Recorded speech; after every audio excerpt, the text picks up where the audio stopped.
सारा सुख तेज के। नव माह कोखिया में रखलू सहेज के, दिहलू जन्मवा माई सारा सुख तेज के।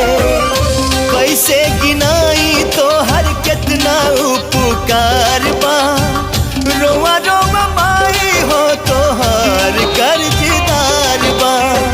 करके जीवतिया मिरिया बढ़ाई गो माई बिना, कैसे करे जावा जुड़ाई भाई गो माई बिना, कैसे करे जावा जुड़ाई भाई गो